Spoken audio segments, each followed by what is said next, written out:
மாசத்துல கடைசி ஒரு நாள் பிரதமரே வந்து உட்காந்துப்பாரு. எய் சமய ஹே சை சமய ஹே, இதுதான் நேரம், இதுதான் கரெக்ட் நேரம். சில சமயம் குட்டி கதை தேவையோ இல்லையோ அது வேற விஷயம். ஆனா குட்டி கதையில உட்காரக்கூடாது, பெரிய கதையா இருக்கு. ஏன்னா பாருங்க, நம்ம பிரதமர் ஐடியாஸ் தேடிட்டு இருக்காரு. உங்க இன்டென்ஷன் என்ன இருக்கணும், இதனால மக்கள் நல்லா பயனடையணும். ஆட்டோமேட்டிக்கா பிசினஸ் வருங்க.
ரெண்டாயிரத்தி 14 இவர் வந்த பிறகு இவர் ஒரு கணக்கெடுக்க சொன்னாரு.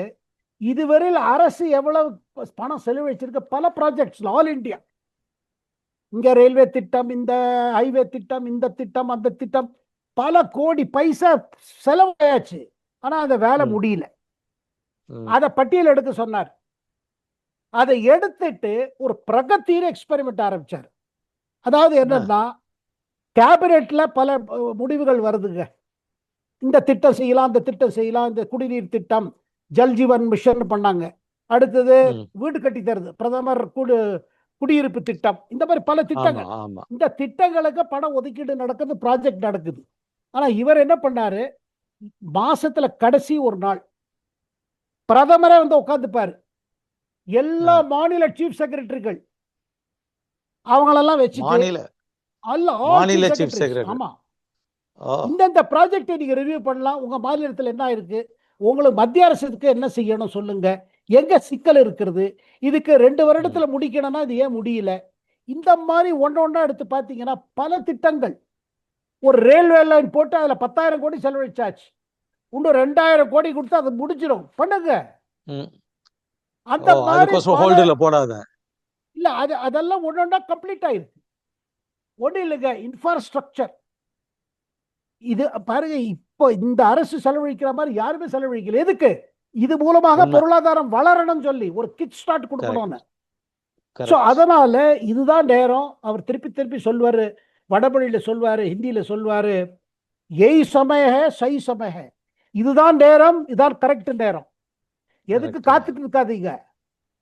அதாவது நாளை நமதேங்கிறது இன்னைக்கு ஆரம்பிச்சாதான் நாளை நமதே. இன்றே நமதுதான். அந்த உற்சாகத்தோட அவர் முன்னாடி போறாரு. இதுல பாருங்க, நம்ம பல இண்டஸ்ட்ரியலிஸ்ட், பல பிசினஸ்மேன் அவங்க எல்லாம் புரிஞ்சுட்டாங்க இந்த இதை வாய்ப்பை விடக்கூடாது. அதே நேரத்துல சேலஞ்சஸ் இருந்துட்டே இருக்கு. அது நம்மளோட என்ன இதுன்னு தெரியல, ஒண்ணு மாத்தி எல்லாம் செட்டில் ஆகிற மாதிரி இருக்கும், வேற ஏதாவது கிளம்புது.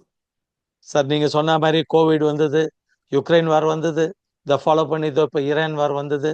அதனால ஏன்னா ஏதோ ஒரு தடை வரதான் செஞ்சு, அதை மீறி இவர் ஒரு 2000 ஹார்ஸ் பவர் ஆட்டம் பிரைம் மினிஸ்டர் பிடிச்சி இழுத்துட்டார்.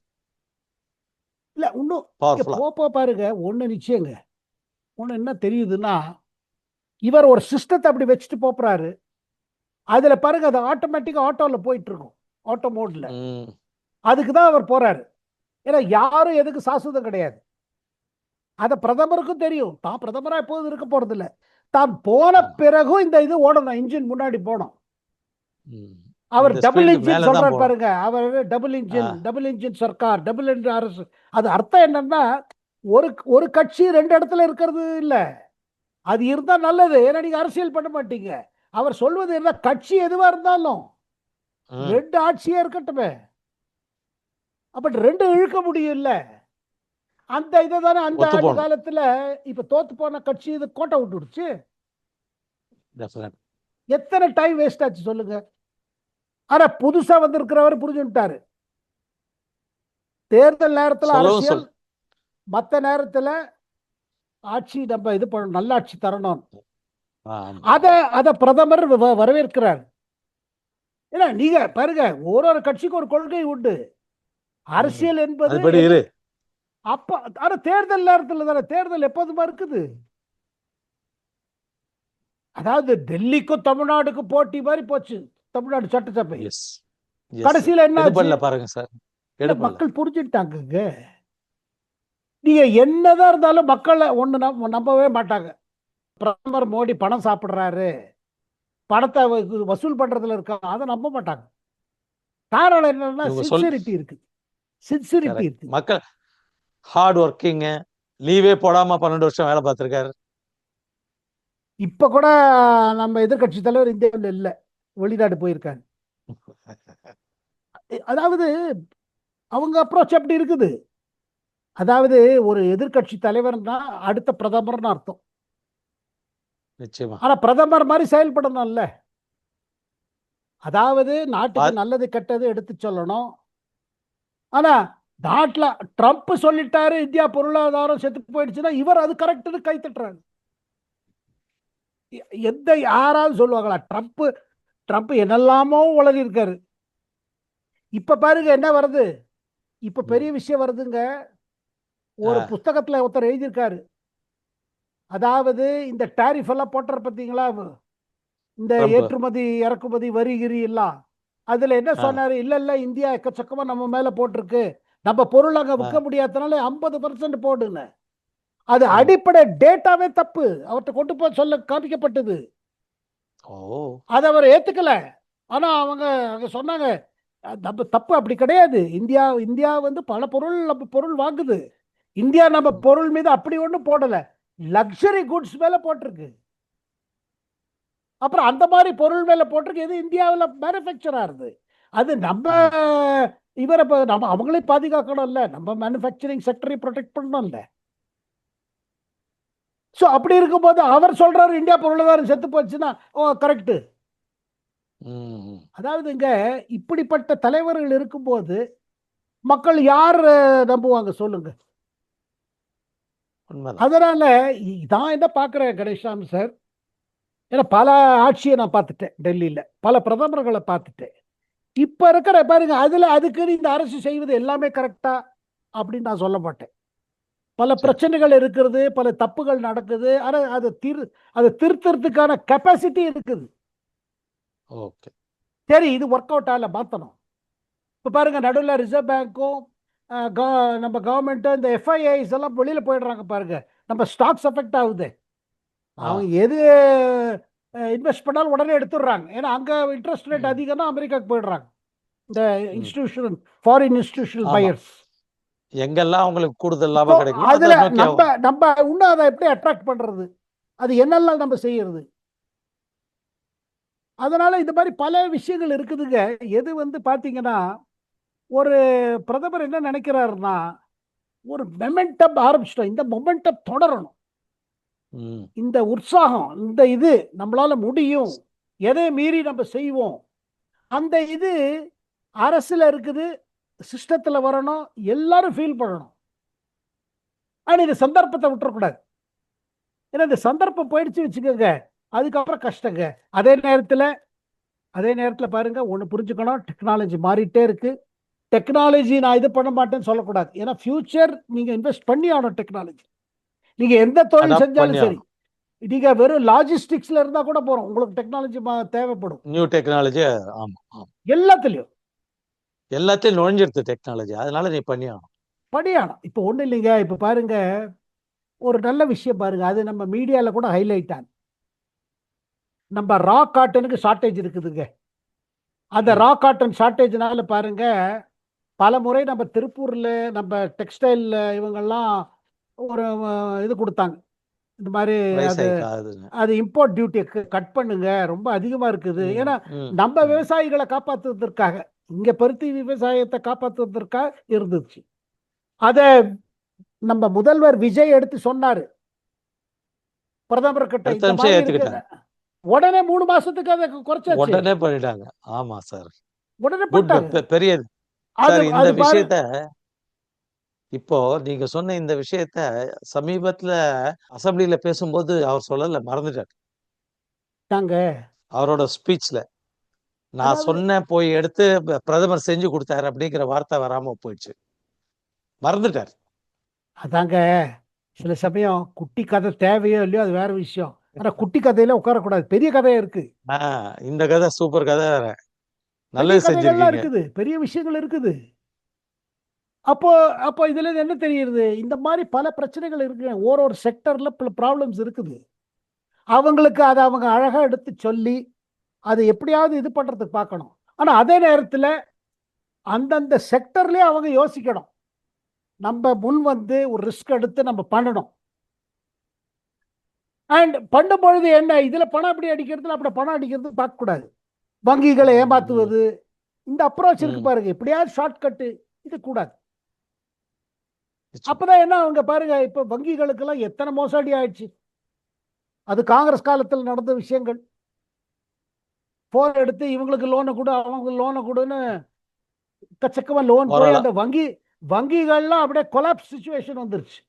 அவங்கள நிற்க வச்சு இப்ப திருப்பியும் ரீகேபிட்டலைஸ் பண்ணி, இதெல்லாம் சாதாரண வேலை நடக்கல. 12 ஆண்டு காலம் பெரிய விஷயங்களா இருக்கு. ஓகே.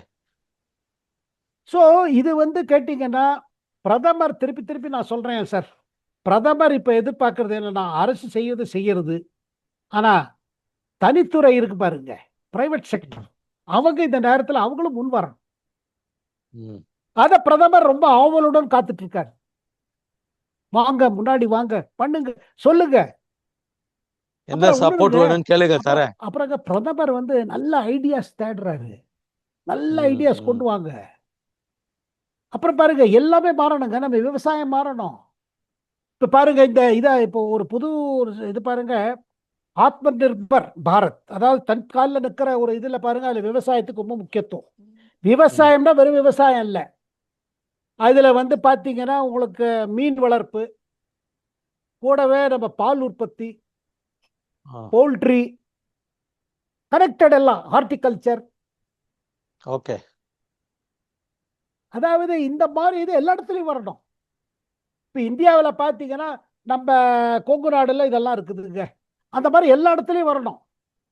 அந்தந்த local for global, vocal for local பாரு, எது ஆமா சார். லோக்கல். எங்க ட்ரேடர்ஸ் அசோசியேஷன்ல அதுதான் இப்போ தாரக மந்திரமா, vocal for local and local for global. Correct. அதனால்தான் ஓரோ மாநிலத்தில் இருக்கிற மாவட்டங்கள்ல ஒரு மாவட்டத்துக்கு என்ன ஸ்பெஷாலிட்டியோ அதை நீங்க இது பண்ணுங்க, முன் கொண்டு வாங்க. இந்த மாதிரி பண்ணிக்கிற என்ன ஆகும்னா, நம்ம சாதாரண மக்களுக்கு வாய்ப்பு வருங்க. நம்ம எத்தனையோ ஹேண்டிகிராஃப்ட் இருக்குது, ஹோம் இண்டஸ்ட்ரி இருக்குது, காட்டேஜ் இண்டஸ்ட்ரி இருக்குது, பல திட்டங்கள். அதாவதுங்க அரசியல தள்ளி வச்சுட்டு பார்த்தீங்கன்னா பல விஷயத்த பண்ணணும்னு பிரதமர் இறங்கியிருக்காரு. பல மாநிலத்தில் மாற்றங்கள் வந்திருக்கு. இதுல பயனடைஞ்சவர்கள் அதிகமா இருக்காங்க, இன்னும் பயன் அடைஞ்சு கொண்டு இருக்கிறார்கள். அதுல பாருங்கன்னா ஒரு விஷயத்த விடல அவர். அதே நேரத்தில் தப்பு தவறு எங்க நடக்குதோ, தப்பான முடிவுகள் இருந்தால் அதை கரெக்ட் பண்ணுவோம், ஏதாவது சிஸ்டம்ல சரியில்லையா நம்ம செய்வோம். அதே நேரத்தில் இந்த ஊழல் இருக்கு பார்த்தீங்களா, இந்த பொலிட்டிக்கல் கரப்ஷன், இதை ஒழிக்கணும் நம்ம. அதுக்கு சிஸ்டம் எப்படி மாற்ற முடியும்? ஏன்னா பாருங்க, மாற்றவே முடியாது, இது வேற வழி கிடையாது அப்படி சொல்வது ஒண்ணு, ஆனா கொடுக்கறவங்க மேலேயும் இது இருக்குது. அதுவும் அவங்க கொடுக்கறவங்களும் தே ஆர் ஈக்குவலி ரெஸ்பான்சிபிள். அப்படி கொடுக்காம வேலை நடக்குமா இல்லையான்னு, கொடுக்காம வேலை நடத்துவோம் எப்படி? இந்த அரசியல்வாதிகள் கடந்த 20 வருஷமா லீவிங் மோடிஜி ரூல், மக்களுடைய மனதை கரப்ட் பண்ணி we have accepted corruption sir in our day to day life. என்னைய 5 லட்சம் ரூபாய் திருடினதுக்கு அரெஸ்ட் பண்ணுவீங்கன்னு கேட்கிறோம் சார். திருடுனது தப்புன்னு நினைக்கல, அவன் 50 கோடி திருடுறான், 5000 கோடி திருடுறான். அவனை விட்டுட்டு 5 லட்சம் ரூபாய் திருடினால அரெஸ்ட் பண்றீங்க, இந்த போலீஸ்காரன் சும்மா அவனு கேஸ் போடுறாங்கிற மாதிரி. இது என்னன்னா அந்த mindset of the people corrupt ஆயிடுச்சு சார். இது அதாவது தப்பு இல்ல. இது ரைட் டு கரப்ஷன், அதாவது ஏதோ ஒரு பெரிய உரிமை மாதிரி. டாலரன்ஸ். கணேஷ் ராம் சார், ஒரு விஷயம் கர்நாடகத்துல என்னாச்சு, 2023 சட்டசபை தேர்தலில் இது 40% சர்க்காரா, ஊழல் சர்க்காரா சொல்லி பாஜகவுக்கு கெட்ட பேர் கொடுத்து சித்தராமையா ஜெயிச்சு வந்தார். இப்ப எவ்வளவு சதவிகிதம் சொல்றாங்க? இப்ப 60% ஊழலாம். அப்படிதான் சொல்றாங்க. இப்ப சர்க்காரா 60% ஊழல், 60% சர்க்காரா, 40% 60% ஆயிடுச்சு. குப்பை அள்ளுறதுக்கு பெங்களூர்ல 36,000 கோடிங்க, அதுல அடிச்சுக்கிறாங்க. பெங்களூர் மினிஸ்ட்ரிக்கு வச்சு அடி தட்டி சித்தராமையாளுக்கும் அந்த டிகேஎஸ் ஆளுக்கும். சிவகுமாரா இத ராவல் லிஸ்ட் போடுறாரு. இந்த பெங்களூரோட வளர்ச்சி திட்டம் பைரகோட பாக்கட்டும். முன்னாடி அட்வான்ஸ் வாங்கின ராமலிங்க ரெட்டி அவர் ப்ரொடெஸ்ட் எல்லாம் பண்றாரு, ஏன்னா முன்னாடி பல அட்வான்ஸ் வாங்கிட்டாங்க. அதாவதுங்க ஊழலுக்கு எதிர்த்து ஒரு இது பண்ணணும்னா இந்த மாதிரி இருக்குதுங்க, நிலைமை மாத்தணும். அப்புறம் பாருங்க, தமிழ்நாட்டில் நடந்த இந்த இது ஒரு பெரிய மாற்றத்தை என்ன கொடுத்துருக்குன்னா, காசு வேலை செய்யல, ஜாதி வேலை செய்யல, இதெல்லாம் பெரிய விஷயம். மதம் வேலை செய்யல, காசு வேலை செய்யல. அப்புறம் கேண்டிடேட் யாரு கூட பார்க்கல, ஒத்தரை நம்பி ஓட்ட அளிச்சிருக்காங்க. அப்படிதான் 2014 அகில இந்தியா லெவல்ல ஆச்சு. மோதியை பார்த்து ஓட்டு கொடுத்தாங்க. சார் இன்னும் சொல்ல போனா விஜய் அவர்களுடைய கேண்டிடேட்டை யாருக்கும் உண்மையிலேயே தெரியாது எலெக்ஷனுக்கு முன்னாடி. அதுல சில கேண்டிடேட்ஸுக்கு வேலை பார்க்க தேவையில்லை, இந்த கையில காசை வச்சுக்கோ அப்படின்னா அவர் வீட்டுக்கு போயிட்டாரு. ஜெயிச்சிட்டோன்னு சொன்ன உடனேதான் அவருக்கு ஐயோ ஜெயிச்சிட்டோம் ஓடி வர்றாரு. அந்த மாதிரி கேண்டிடேட் சில பேர் அந்த ஏரியால தாதாவாட்டும் இருந்த எம்எல்ஏஸோ மினிஸ்டரோ, நீ ஒர்க் பண்ணா உயிரோடு இருக்க மாட்டேன் அப்படின்னு சொல்லி பண்ணியிருக்காங்க. ஆனா ஜெயிச்சிட்டார். ஜெயிச்சப்புறம் நானா ஜெயிச்சிட்டேன் நானா. அதாவதுங்க பாருங்க, அதுக்குன்னு என்ன அப்ப இருந்த ஆளுங்கட்சி செலவழிக்கலையா? எவ்வளவு செலவழிச்சாங்க. இப்ப இல்ல, அதாவது என்னங்க, மக்கள் பார்த்துட்டாங்க. ஏன்னா மக்கள் அப்படியே காத்துட்டு இருக்காங்க, ஒரு தாகத்துல இருக்காங்க. எப்படாப்ப நல்ல நாள் வரும், எப்ப நம்ம குடும்பம் ஏறும், எப்ப பள்ளிக்கூடத்துல படிப்பு கிடைக்கும், ஹாஸ்பிட்டல் போற சிகிச்சை கிடைக்கும், இந்த மாதிரி ஆயிடுச்சு. உண்மைதான். அதனாலங்க இப்ப இருக்கிற இந்த 12 ஆண்டு காலம், இந்த அடுத்த வரப்போற தேர்தலுக்கு முன்பாக பல விஷயங்களை மாற்றணும், பல இதை நல்ல காரியம் செய்யணும். அண்ட் பிரதமர் திருப்பி சொல்வது என்னன்னா, இதுக்கு நாம என்ன சாதிச்சிட்டோங்கிறது விளம்பரத்து மூலமா தெரிய வராது, மக்கள் கிரவுண்ட்ல ஃபீல் பண்ணணுங்கிறாரு. மக்கள் சொல்லணும், மக்கள் they should feel it. Yes, மாறி இருக்கு. இதுதான் அவரோட ஒரு நோக்கம், இதுதான் அவரோட சாதனை. இந்த நோக்கம் வரத்துக்கே அது ஒரு சாதனை. நிச்சயமா. இன்னும் என்ன ரிஃபார்ம்ஸ் எக்ஸ்பெக்ட் பண்ணலாம் சார்? அதாவது ஒண்ணு பார்க்கலாங்க, மூணு ரிஃபார்ம்ஸ் நீங்க பார்க்கலாம். என்னன்னா, இன்னும் சிஸ்டம்ல பல மாற்றங்கள் வரும். எதெல்லாம் ஒன்றும் தடையா இருக்குதோ வளர்ச்சிக்கு, அந்த தடையெல்லாம் நாத்திடுவார். உங்க டாக்ஸா இருக்கட்டும், உங்க இன்ஸ்பெக்ஷனா இருக்கட்டும், கம்ப்ளைன்ஸா இருக்கட்டும், இன்னும் எங்கெல்லாம் தடுக்குது அதெல்லாம் நாத்திட்டானா அது பயம் போயிடும். அதாவது யாருக்காவது ஒரு இன்வெஸ்ட் பண்ணணும், இல்லை ஒரு இண்டஸ்ட்ரி ஆரம்பிக்கணும், இல்லை பல பேருக்கு வேலை வாய்ப்பு தரணும், இல்லை மக்களுக்காக ஏதாவது ஒரு நலன் திட்டம் கொண்டு வரணும், அந்த பயம் போயிடும். அதுக்கு எங்கெல்லாம் தடைகள் இருக்கும், அதாவது ஸ்ட்ரக்சரல் சேஞ்சஸ், அது ஒண்ணு. ரெண்டாவது, பிரதமர் முக்கியத்துவம் தருது என்னன்னா இனோவேஷனுக்கு. பெஸ்ட் டெக்னாலஜி எப்படி இந்தியாவுக்கு கிடைக்கும், லோக்கலா எப்படி டெவலப் பண்ணலாம், அந்த டெக்னாலஜி நம்ம இண்டஸ்ட்ரி எப்படி உபயோகப்படுத்தலாம், நம்ம விவசாயிகள் எப்படி உபயோகப்படுத்தலாம், நம்ம தொழிலாளிகள், தொழில் அதிபர்கள், தொழில் வளர்ச்சிக்கு எப்படி அது உபயோகமாகும், இதே இதில் தான் யோசிச்சிருக்கு. அதனால ரெண்டாவது விஷயம் என்ன பார்க்கலாம்னா, பல இனோவேஷன் பார்க்கலாங்க. எல்லா துறையிலையும் நீங்க பாக்குறீங்க. இப்ப பாருங்க, இப்ப எல்லாரும் பேச பொருளா இருக்குது ஆர்டிபிஷியல் இன்டெலிஜென்ஸ். இந்தியாவுக்கு ஒன்றும் பெரிய கான்ட்ரிபியூஷன் இல்லைன்னு சொல்றாங்க. அதெல்லாம் இன்னும் அதிகம் இது பண்றாரு, இந்த இது இனோவேஷன். மூணாவது என்னன்னா, இன்னும் அதிகமாக எப்படி வந்து பிரைவேட் செக்டர் பார்ட்டிசிபேட் பண்ணும். ஏன்னா பாருங்க, பிரதமரோட திட்டங்கள், பிரதமரோட லீடர்ஷிப் எல்லாமே யார் ரொம்ப அப்ரிஷியேட் பண்ற இப்போ பல இவங்க இருக்காங்க, அதாவது எக்கனாமிஸ்ட். அவங்க என்ன சொல்றாங்க, என்ன இன்னும் நீங்க இன்னும் நிறைய பண்ணணுமே, இது இன்னும் மாற்றங்கள் கொண்டு வாங்க. நீங்க தேர்தல் ஜெயிக்கிறீங்க, உங்களுக்கு பொலிட்டிக்கல் கேபிட்டல் இருக்குது, உங்களுக்கு சப்போர்ட் இருக்குது, ஏன் இன்னும் தயங்குறீங்க, இன்னும் முன்வாங்க. அவங்களும் பிரதமர்கிட்ட சொல்றாங்க. இந்த கடந்த 2 மாத காட்டம்லாம் இந்த பேச்சு தான் நடந்துட்டு இருக்கு டெல்லியில. ஆகையால் வரப்போற மாதங்கள், எனக்கு வாரங்கள், ஈவன் தி கமிங் வீக்ஸ், நீங்க பல விஷயங்கள் மாறுது தெரியும் உங்களுக்கு. Coming weeks. ஏன்னா பிரதமர் இப்போ மனசுல என்னன்னா, இங்க பாருங்க, 2014 ஃபுல் மெஜாரிட்டி, 2019 ஃபுல் மெஜாரிட்டி கிடைச்சிச்சு.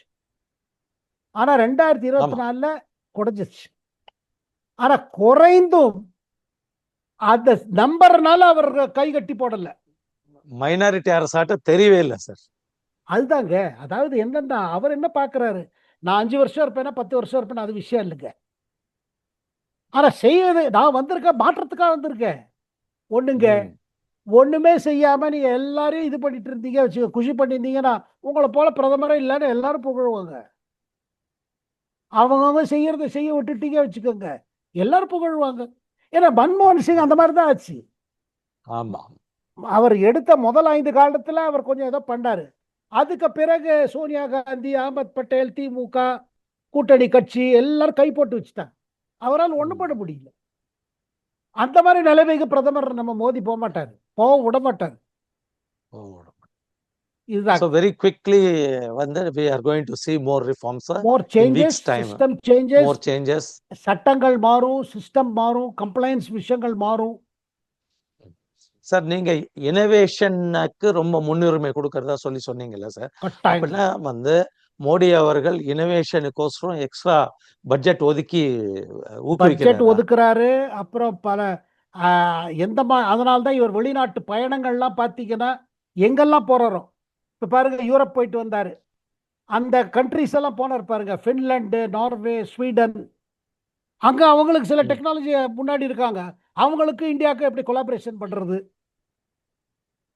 இதை நம்ம இண்டஸ்ட்ரியலிஸ்ட், நம்ம பிசினஸ் பீப்புள் இதை புரிஞ்சுக்கிறாங்க. இன்னும் நல்லா புரிஞ்சுது, இதுல என்ன வாய்ப்பு இருக்குன்னு பார்க்கணும். எப்படி, அதாவது பாருங்க, பிரதமர் என்ன சொல்றாருன்னா, நீங்க டெக்னாலஜி வேற வழி இல்லாம மாறாதீங்க, முன்கூட்டியே மாற்றத்துக்கு போக, அப்பதான் அந்த உலகம் மாறும்போது நீங்களும் ரெடியா இருப்பீங்க. வழி இல்லாம மாறுறது வந்து என்னன்னா, அது கொஞ்சம் ஒரு தவிப்பு தானே. அப்ப காஸ்ட் ஏறிட்டே போறது இல்ல, நீங்க எப்ப சேஞ்ச் பண்ணுவீங்களோ அப்ப ரொம்ப காஸ்ட் இருக்கும். சார், தமிழ்நாடு ட்ரேடர்ஸ்க்கோ அல்லது தமிழ்நாட்டில் இருக்கிற ஸ்மால் மேனுஃபேக்சரர்ஸ்க்கு நீங்க ஏதாவது சொல்ல விரும்பினால் அவங்க எப்படி மேல வருது அப்படிங்கிறதுக்கு ஃபியூ டிப்ஸ். நான் பத்திரிகை தொழிலை சார்ந்தோம், அதனால நான் வந்து அவ்வளவு குவாலிஃபைடு இல்லை என்ன அவங்க செய்யணும்னு. ஆனா கட்டாயமா நான் எனக்கு படுறது என்னன்னா, இப்போ இந்த புது டெக்னாலஜி, இந்த புது இனோவேஷன் எல்லாம், இது தயங்காதீங்க, இத முன் வந்து, அப்படி நம்ம துறையில என்ன புதுசா என்ன இருக்குது, நம்ம துறையில அடுத்த 2 ஆண்டு காலம் என்ன போறது, இன்னும் 5 ஆண்டு காலம் என்ன போறது, அதுக்கு முன் வாங்க. கொஞ்சம் கேபிட்டல் உங்க கொஞ்சம் ரிசர்ச் கொடுங்க, கொஞ்சம் இனோவேஷன் நீங்களும் பண்ணுங்க. ஏன்னா உங்கள்ட்ட டேலண்ட் இருக்குது, லோக்கல் டேலண்ட் இருக்குது, லோக்கல் டிசைன்ல இருக்காங்க, நம்ம ஆட்கள்லாம் நல்லா டிசைன் பண்ண தெரியும். அவங்கள அதை உற்சாகம் இண்டஸ்ட்ரியும் கொடுக்கணும், அரசு தரப்புல இருந்து வரும். அதனால தான் பாருங்க, இப்ப இன்குபேஷன் இதெல்லாம் சொல்றாங்க பாருங்க, புது டெக்னாலஜிக்கு ஒரு சின்னதா ஆரம்பிங்க, சின்னது பண்ணுங்க. அந்த மாதிரி சின்ன இதுவா இருக்கட்டும், இண்டஸ்ட்ரியலிஸ்டா இருக்கட்டும், ட்ரேடர்ஸா இருக்கட்டும், உங்க மெத்தட்ஸ்ல என்ன இனோவேட் பண்ணலாம் பாருங்க, அதுல நீங்க காஸ்ட் கட் பண்ணலாம். இரண்டாவது, வேலை வாய்ப்புகள் போயிடுமான்னு பார்க்காதீங்க, அதுல புதிய வேலை வாய்ப்புகள் வரும். அதுல இப்ப இளைஞர்கள் அதாவது நீங்க அதுக்கு தகுந்த மாதிரி நம்ம இளைஞர்களும் அதுக்கு ட்ரெயின் ஆனோம். இப்ப பாருங்க, முதல் முறையாக ராஜீவ் காந்தி இந்த கம்ப்யூட்டரைசேஷன் கொண்டு வந்தாருங்க பேங்க்ஸ்ல. என்ன எதிர்ப்பு இடதுசாரி கட்சிகளும் என்ன சொன்னா, கம்ப்யூட்டர் வந்து வேலை போயிடும், அது போயிடும், இது போயிடும். வங்கிகள் பல நாள் மூடப்பட்டன, போராட்டம் என்ன, அது என்ன போராட்டம். அதுக்கப்புறம் அது வந்துச்சு. முன்னால லெக்சர் புக்ல உங்க பாஸ்புக் அப்டேட் பண்ண போய் நிக்கணும் அங்க. ஆமா, எத்தனை பாடுபட்டிருக்கோம் நம்ம. ஒரு ரொம்ப டிராஃப்ட் கம்யூனிஸ்ட் அத என்னங்க, ஒரு டிராஃப்ட் எடுக்கிறதுக்கு என்ன பாடு. காலையில கொண்டு கொடு, 4 மணிக்கு வந்து வாங்கிட்டு போ. இப்ப எல்லாம் மொபைல்ல பண்றாங்க. ஆமா. யாருக்கும் வேலை போல. அது அரசு வங்கிகள்ல ஒருத்தருக்கும் போல. எல்லாரும் ரிட்டையர் ஆயிட்டாங்க. இப்போ ரிட்டையர் நல்ல ஆயிட்டு அவங்களே வாலண்டியர்ஸ். பேங்க் போகாம மொபைல்ல பண்ணிட்டு இருக்காங்க. நான் பல வங்கி முன்னாள் அதிகாரிகளை கேட்கறது, இவ்வளவு எதிர்த்தீங்களே, இவ்வளவு பேங்க் மூடி வச்சீங்களே, இப்ப என்ன எப்படி இருக்குது? எந்த மாற்றமே கொஞ்சம் கஷ்டமா இருக்குங்க. எப்ப எனி சேஞ்ச் ஒன்றும் இல்லைங்க. நான் நீ உடற்பயிற்சி பண்ணணும்னு ஆரம்பிச்சானா காலையில எழுந்த உடனே அவ்வளவு சோம்பேறித்தனம் இருக்கும். என்ன ஒரு காஃபி குடிச்சாமா, பேப்பரை பார்த்தோமா, இது என்ன இது, இல்ல மொபைல் ட்விட்டரை பார்த்தோமான்னு உட்காந்துருப்போம். ஆனா அதை அதை பயிற்சி பண்ண பண்ண உங்களுக்கு ஒரு உற்சாகம் வரும் இல்ல, அப்புறம் விட தோணாது. அந்த மாதிரி தாங்க. அதனால இனோவேஷன், இந்த டெக்னாலஜிக்கல் இனோவேஷன் இது வருங்க. அப்புறம் என்ன இது இருக்கு பாருங்க, உங்க துறையில பிரச்சனைகள்ல பிரதமர் அலுவலகத்துக்கு அனுப்புங்க, ஐடியாஸ் அனுப்புங்க. நீங்க பட்டால் உங்க அதாவது இந்த அமைச்சர் கேட்பாரா, அவங்க கேட்பாரா, அதெல்லாம் பார்க்காதீங்க. நீங்க அமைச்சு வைங்க, பிரதமர் அலுவலகத்துக்கு அனுப்புங்க, ஐடியாஸ் கொடுங்க. அப்புறம் ஏதாவது புதுசா பண்ணிருக்கீங்களா, பிரதமரை அழைப்பு கொடுங்க, இங்க வந்து பாருங்க நாங்க இதை பண்ணிருக்கோம். பாருங்க, நம்ம பிரதமர் ஐடியாஸ் தேடிட்டு இருக்காரு. ஓகே, புதுசா ஏதாவது இருக்கா, எப்படி பண்ணலாம், எப்படி செய்யலாம், என்ன பண்ணலாம், ஹவு டு, அதாவது எதுவுமே எப்படி ஒண்ணு நல்லா செய்யலாம், அதுல மக்கள் எப்படி பயனடைவார்கள். அப்புறம் மக்கள் எப்படி பயனடைவார்கள் யோசிக்க ஆரம்பிச்சிட்டீங்கன்னா, அதை நினைச்சு நீங்க எந்த பிசினஸ்ல இறங்கினாலும் சரி, ஆட்டோமேட்டிக்கா உங்களுக்கு ப்ராஃபிட் வருங்க. நம்ம ப்ராஃபிட் பார்த்துட்டு ஆரம்பிச்சோம் வச்சுக்கோங்க, ஏன்னா உங்க நோக்கம் வேற மாதிரி இருக்குது. உங்க இன்டென்ஷன் தகுந்த மாதிரி தான் ரிசல்ட்டுக்கு, ஆக்ஷன் தகுந்த மாதிரி கிடையாது. அதாவது பர்சனல் லைஃப்லயும் சரி, ப்ரொஃபஷனல் லைஃப்லயும் சரி, உங்க இன்டென்ஷன் என்ன இருக்கணும், இதனால மக்கள் நல்லா பயனடையணும், ஆட்டோமேட்டிக்கா பிசினஸ் வருங்க. ஆனா நம்ம இதுல என்னன்னா ஷார்ட் கட், ஏதோ கோடி கோடி சேர்த்து வச்சிருவோம், அவன் பண்ணல இவன் பண்ணல. இது அடிப்படையா மாறணுங்க, மாறணும். இது மாறினாதான் என்ன ஆகும், நிரந்தரமா இருக்கும். அந்த வர காசு நம்ம கூட இருக்கும், இல்லைன்னா வியாதி கீதி எல்லாம் செலவாயிடுங்க. 100% உண்மை சார். நான் ஆன்மீகம் பேசல, பட் என்ன சொல்றேன்னா, ஒரு straight path will be difficult path. Shortcut எல்லாம் ஜஞ்சட் சார், ஜபேலா சார். நம்ம பிள்ளைகள் நல்லா இருக்கணும், நம்ம குடும்பம் நல்லா இருக்கணும்னா நல்லா யோசிப்போம், நல்லது செய்வோம். மக்களுக்கு எப்படி நாம அதை எப்படி இனோவேட் பண்ணுவோம். நம்ம ஒரு ப்ராடக்ட் லைன்ல இருக்கோம்னா, இந்த ப்ராடக்ட் ஒன்று மக்களுக்கு எப்படி ஒன்று அதிக பெனிஃபிட் கொடுக்கும், மக்களுக்கு இன்னும் விலையை எப்படி கம்மி பண்ணி கொடுக்கறதுக்கு விலை வண்டி இல்லைங்க. இப்ப கூட பாருங்க, மக்கள் வந்து வேற விதமா பாருங்க, வெறும் விலை பார்த்து போகுது இல்ல, பிரைஸ் கான்சியஸ்னஸ் இருக்குது. சில மார்க்கெட்ல பிரைஸ் கான்சியஸ், சில மார்க்கெட்ல யூட்டிலிட்டி கான்சியஸ்ங்க. இப்ப பாருங்க, நீங்க வந்து இப்ப நம்ம ஒரு டிவி இண்டஸ்ட்ரி எடுத்துக்கோங்க. சாதாரணமா ஆரம்பிச்சது முதல்ல இந்த டியூப்னாங்க, அதுக்கு பிறகு எல்சிடி, எல்இடி. இப்ப பாருங்க, அப்போ எங்கேயோ ஒரு இடத்துல மக்கள் they are willing to pay more for a better product. So அப்போ அது மாதிரி அவங்களுக்கு அந்த ஆஸ்பிரேஷன் இருக்குது பாருங்க. சின்ன குடும்பமா இருக்கலாம், ஈவன் மிடில் கிளாஸ் குடும்பம், லோயர் மிடில் கிளாஸ்ல கூட they want better products. Yes, 55 inch TV வச்சுக்கணும் நிறைய விரும்புறாங்க. அதுதான் ஃபாஸ்டஸ்ட் செல்லிங். சைஸை விட டெக்னாலஜி மாறுறது பாருங்க, டெக்னாலஜி. இதெல்லாம் இது மாதிரி யோசிச்சானா எனக்கு தோணுது, கட்டாயமா ஒண்ணுங்க, ஒரு விஷயம் நிச்சயங்க, இப்ப இருக்கிற பொருளாதார நிலைமை அப்படியே இருக்காதுங்க, அது மாறும், மாறிட்டே இருக்கு. அப்புறம் எந்த போரா இருந்தாலும் எத்தனை நாள் தான் போர் தொடரும். அடுத்த 2-3 ஆண்டுக்கு பார்த்தீங்கன்னா இது India's time. If it is India's time, it is our time, your time, my time. Correct sir. நம்ம நல்ல அருமையான கருத்துக்களை நீங்க பதிவு பண்ணியிருக்கீங்க. நாம தொடர்ந்து அடுத்த வீடியோல தமிழ்நாட்டுக்கு மோடி அவர்களுடைய ஃபோக்கஸ் என்னெல்லாம் அவர் செய்ய நினைக்கிறார், என்ன செஞ்சிருக்காரு, அரசியலுக்கு அப்பாற்பட்டு நம்ம மக்கள் புரிஞ்சுக்கிற மாதிரி நம்ம ஒரு நிகழ்ச்சியை நடத்தி பேசுவோம் சார். ஸோ மக்கள் அதை உணர்ந்து அவங்களுடைய முன்னேற்றத்துக்கு தான் பிரதமர் பயங்கரமா வேலை பார்க்குறாரு, ஸ்பீடா முன்னேறணும்னு அவர் விரும்புறாரு அப்படிங்கிறத புரிஞ்சு ட்ரேடர்ஸ் கம்யூனிட்டி ஆல்சோ இதை பயன்படுத்தி முன்னேறணும்னு சொல்லி இந்த இன்றைய பாட்காஸ்ட்டை நம்ம நிறைவு செய்வோம் சார். நன்றி, வணக்கம். தேங்க்யூ.